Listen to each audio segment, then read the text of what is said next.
It doesn't include any software makers who have included it or websites. I think Google has even used it at some point. Yeah. So not only is it a code, but it's been a huge cultural touch point for video gaming, right? I mean, Yeah, it's, they made a reference to it in Wreck-It Ralph.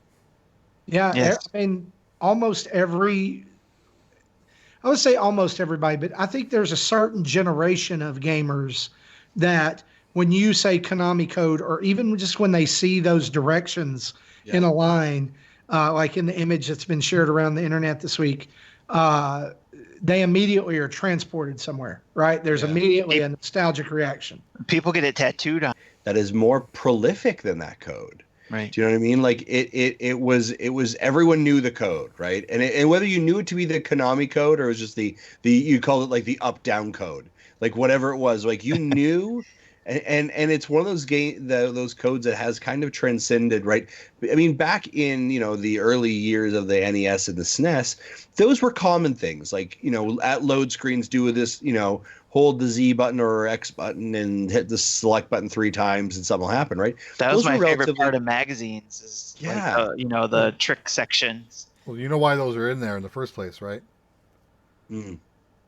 For the people testing and debugging the game, they can jump to certain points in the game without having to play through the whole thing. That's exactly Yep. how this code started, because in Gradius, the person testing it wasn't very good at it, so needed to get to the last level to do something, so he beefed himself up. Yeah. And then sometimes those things are accidentally left just in, stayed there. purposely kept in, Yeah. and eventually made available for everyone to use. Yeah. Yeah, it's interesting again, right? Like, and I think someone made the comment, I think in our Discord chat, that like it's unfortunate we're getting to a point of our age, at least now, as we're generationally getting old, that some of these creators that we so their art touched us in some way or we loved are starting to pass. And obviously, Don't go there. a very Don't. we're reminded of Miyamoto, right? No, sorry, not Miyamoto, but Iwata. Awada, right? A great example of that. And unfortunately, some of these amazing creators in our life will pass, right? But much, We're respects, getting old. Yeah, well, that's exactly right. Respects to the family for it, and I know that Konami, I think, had put out a press release about it as well. And it really was kind of something that it's sad, but some amazing memories with games like that. It's crazy that like that kind of art, that thing, right? The thing that no one would have ever considered art back in the 80s, these things that resonate with us now in such a deep, meaningful way, right? That you put Contra in front of you and give them that old NES controller and it's almost muscle memory. So yeah. Yeah, and just to sum all this up, here's what I would say. Take a minute over the next few days and boot up one of your favorite Konami games that this code is used in and give it a whirl. And let's honor the memory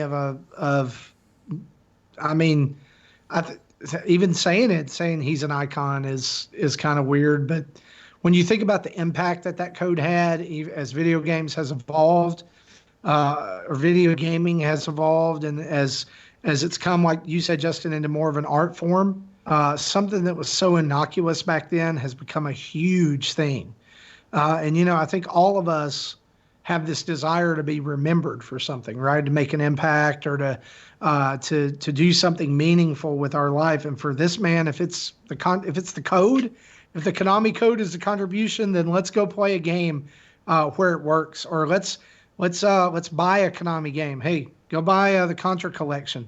Go buy the Castlevania collection. It won't work in there, but just support them, and maybe that'll go for them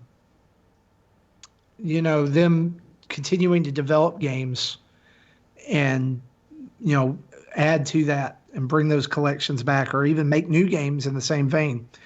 I don't know. It's just it's a sad thing, but Justin's right. It's inevitable. It's going to happen. But we have those memories, and that's the important part. Well, guys, that's been episode 269 of Nintendo Dads. We want to thank you for hanging out with us. If you stayed up late and were in the chat on YouTube, thanks a bunch. Or on Twitch, thanks a bunch. If you're listening just to the audio podcast, like I know a lot of people do, thanks so much for downloading.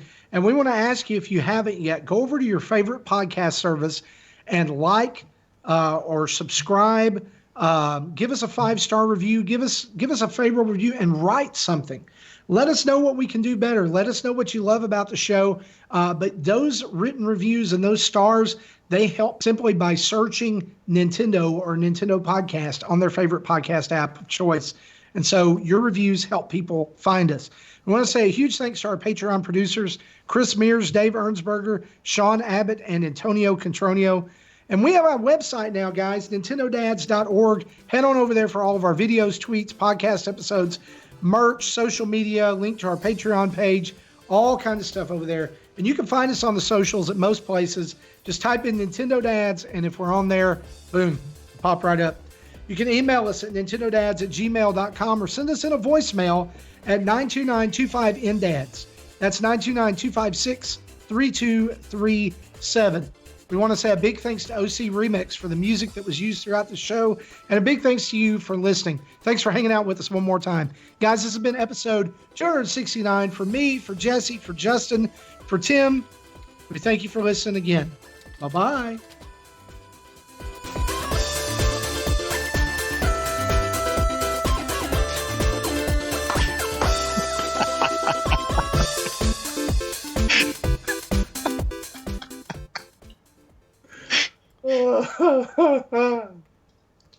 Thank you for listening to Nintendo Dads. I don't know what animal this is or what Pokemon this is,